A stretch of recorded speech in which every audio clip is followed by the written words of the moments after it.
You are now listening to I Do What I Do podcast with your host, Mitch.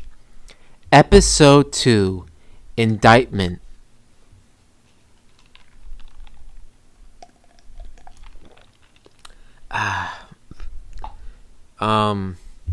So there's been some developing breaking news recently, just today.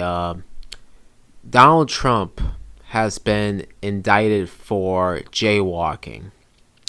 Yes, back in 1974, Donald Trump, was getting impatient in the city of Brooklyn. The crosswalk would just not turn, that walking white sign. And he figured, you know what? There's no cars. I'm just going to jaywalk and cross the street. Well, years upon years later, they finally caught him. And they just placed an indictment on Donald Trump just now for jaywalking. I feel there's a great amount of justice that has been served. So much of the world's problems has just been finally solved with that indictment, indeed. Did Donald Trump get indicted for having a taco bowl at the Trump Tower? You remember back in 2016, I believe, Donald Trump tweeted a picture of himself with a taco bowl, and he's like, the best taco bowls are served at the Trump Tower. And then everybody on Twitter, they just lost their damn minds.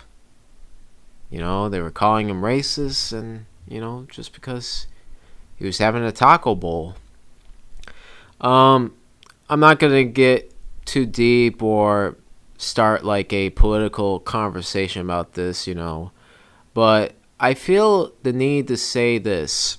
It seems like this country is slowly but surely coming back to reason and logic.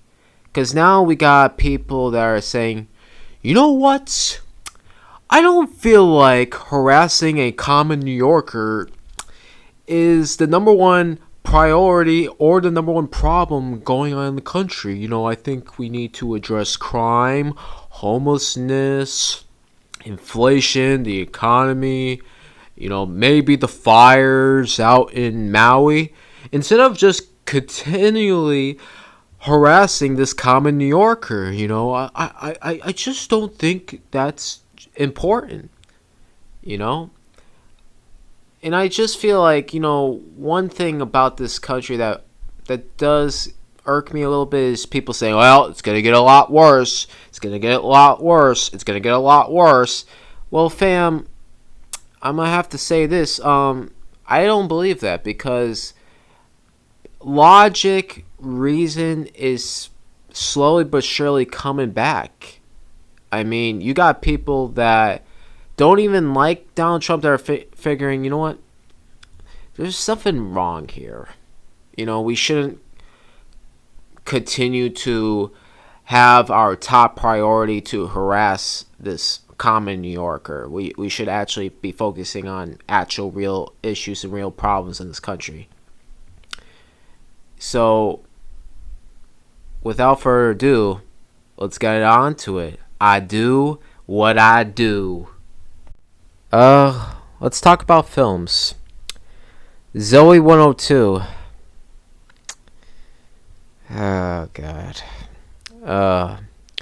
Tells the story of Zoey Brooks being invited to Logan and Quinn's wedding on the same exact date of the finale of a reality TV show Zoey Brooks is working on as a producer.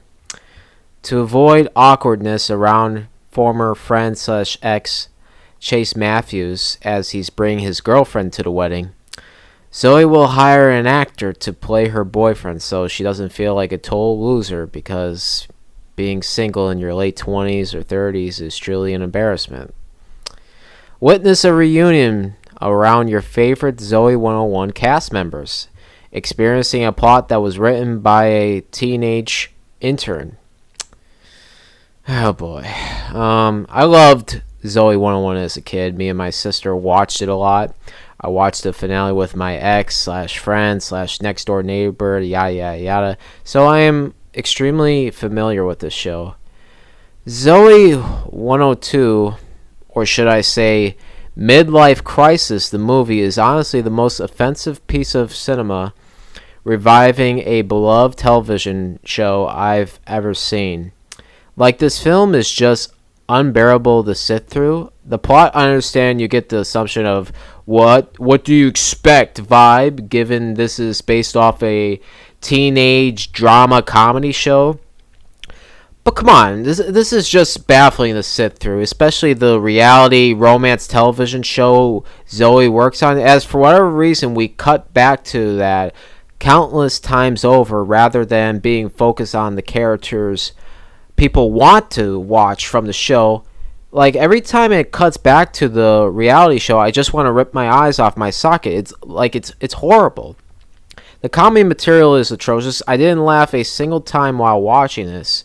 It's quite amazing how this film makes you hate every single character you used to love in the show. Zoey Brooks is an idiot, working at a job she clearly hates, hiring an actor to play a boyfriend?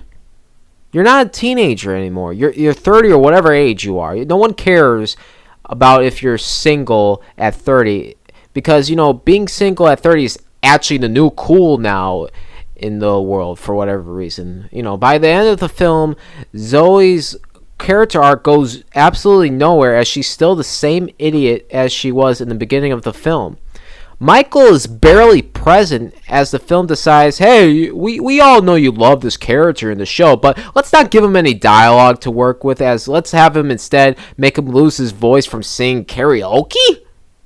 They gave Stacy and Mark Del Figaro way too much screen time, as they were both dull and annoying with their little, well, I got the #1 murder podcast. Like, what the hell is this crap? And I don't care for Quinn and Logan in this, as I felt the actors weren't into it at all, because, you know, by their lazy line delivery, like, you could just tell, like, what am I doing here? You know, I'm just collecting a paycheck. That's exactly what all these former has-beens are doing.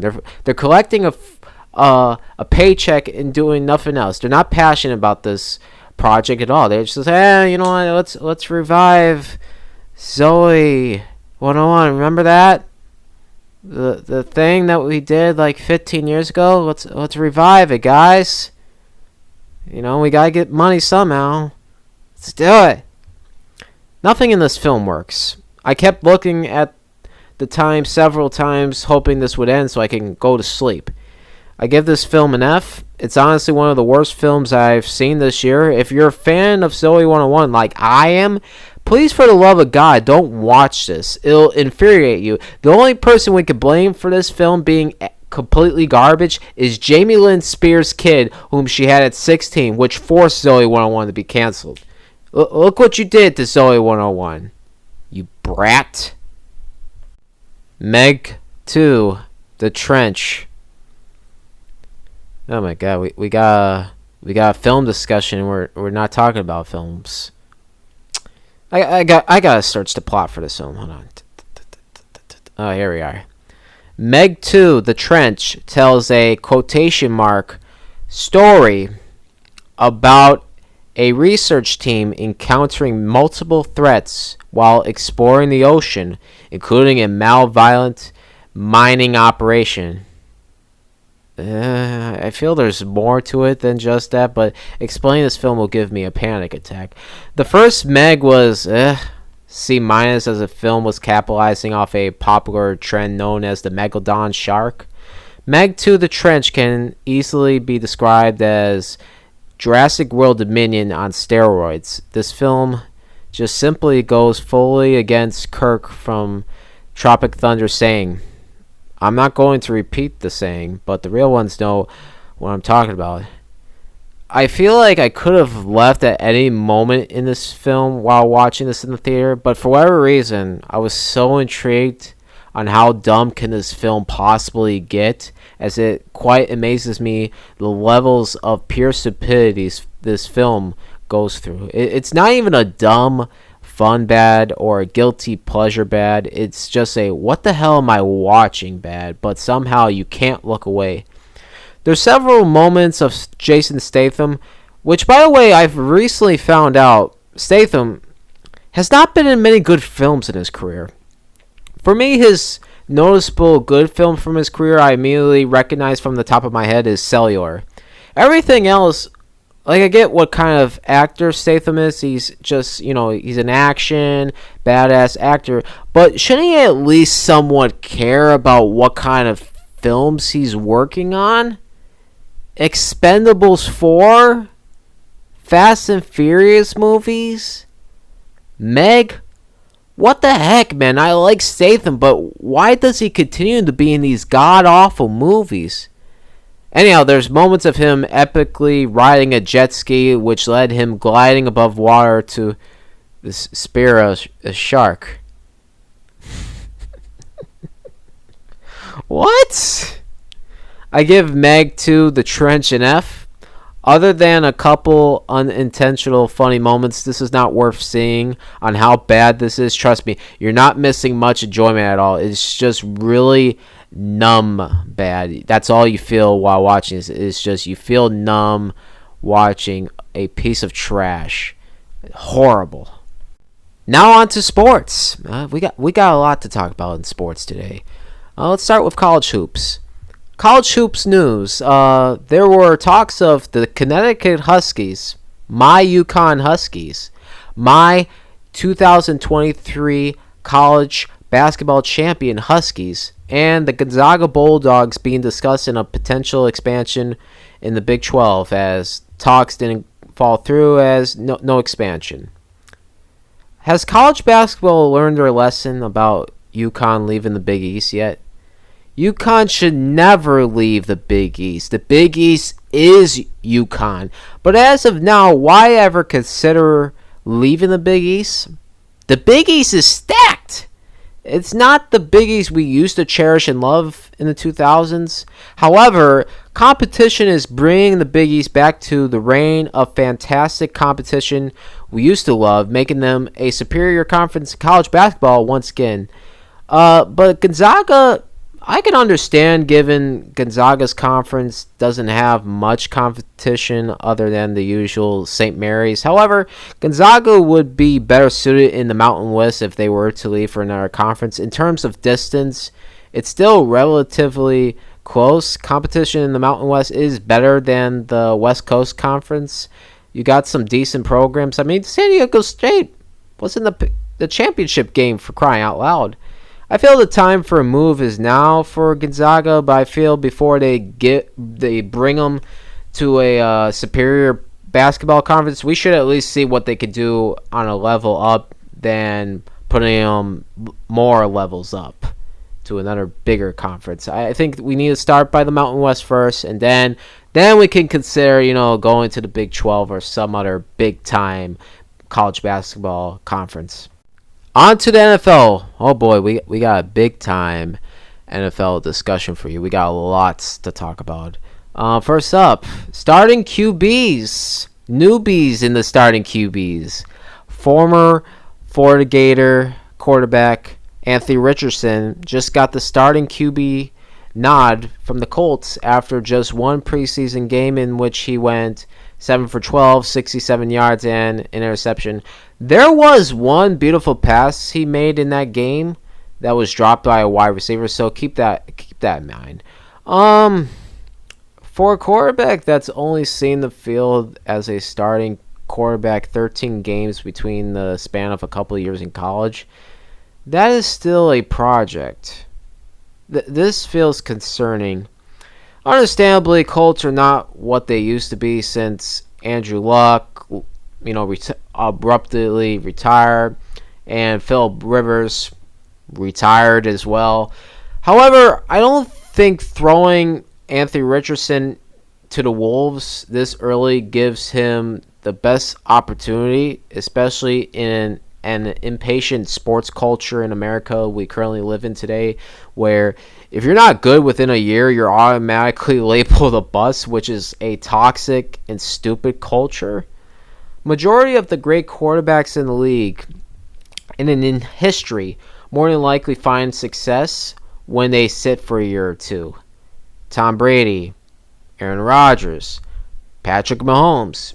It's just better for their development, where they can learn the speed of the game, especially learn the playbook and what utilizes or utilities a quarterback needs to have to succeed, to be more efficient in this league. I feel so many potentially good quarterbacks are not utilized properly because they were thrown on the field way too early, which brings on a poor assumption that they can't play in the league because they're not great right away.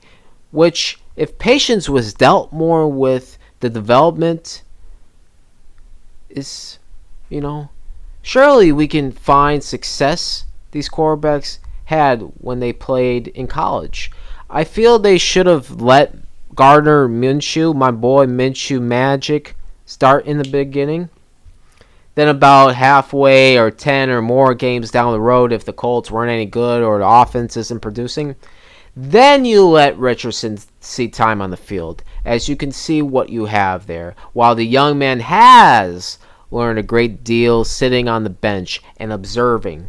It's an odd move to have Richardson starting, as I hope this doesn't wreck his confidence as a quarterback if things go south. Still a working project at the end of the day. So, Colts fans, shut up if it isn't Cam Newton right away. Patience. Patience is key. Patience. Well, this is a lovely transition. Speaking of quarterbacks that sat a year on the bench, Sam Howell, former North Carolina Tar Heel, is now the starting quarterback for Washington.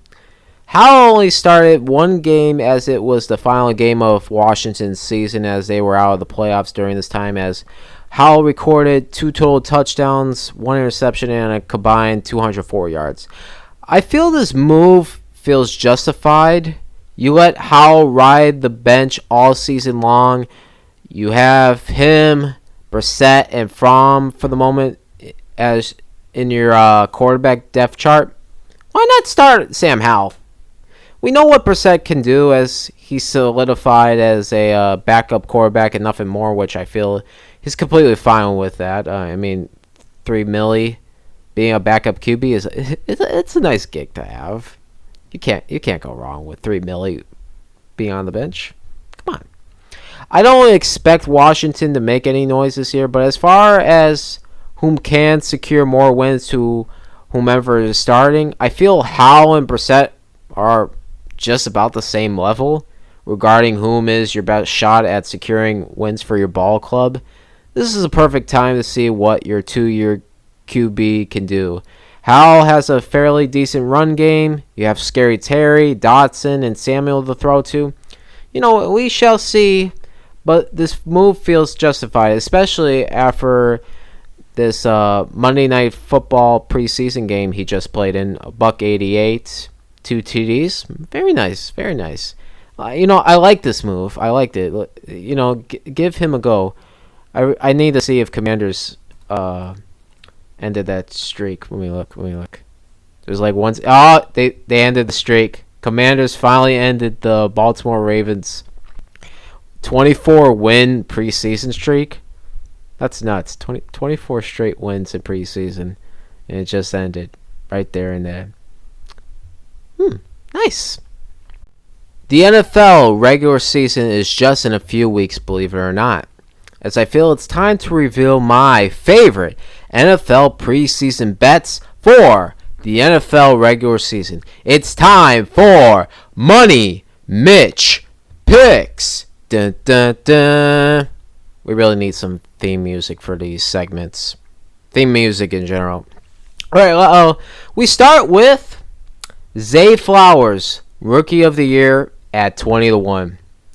When we look at Rookie of the Year, we automatically look at quarterbacks, given they have a far more likely chance to win, given they have more control of securing favorable stats that determine the award.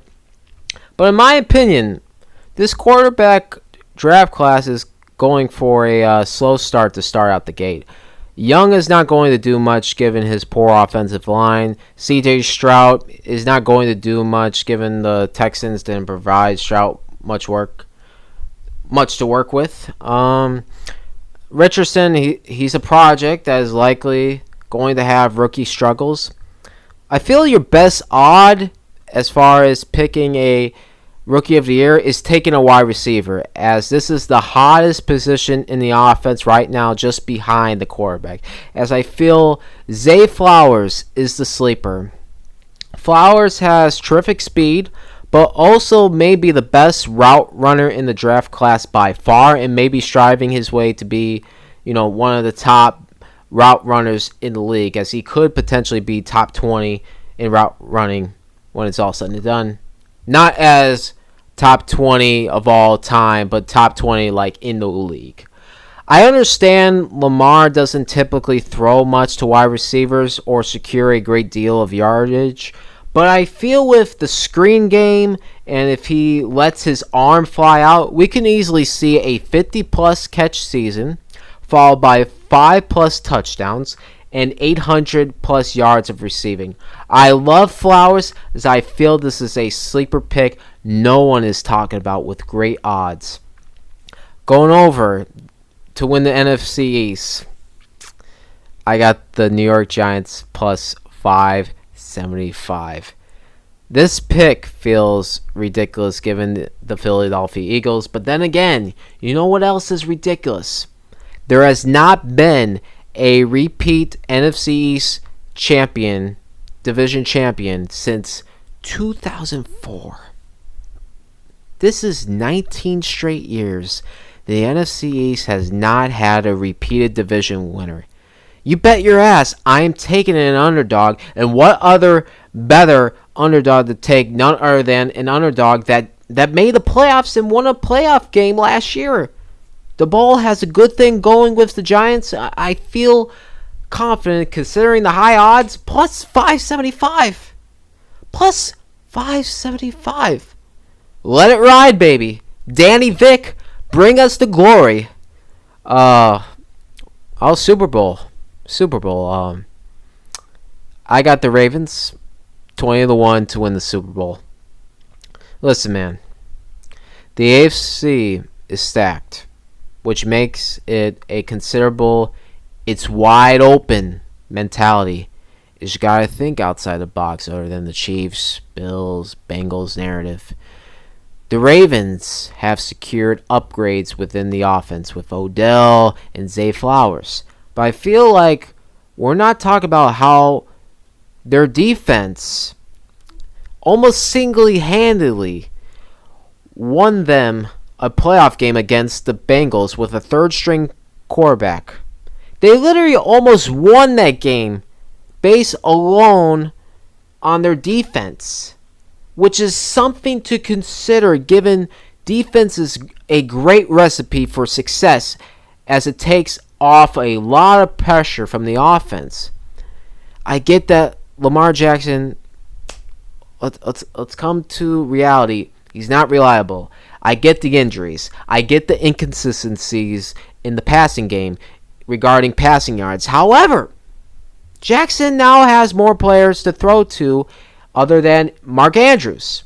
Jackson still has an elite defense led by Roquan Smith, along with just got a new weapon in Jadeveon Clowney.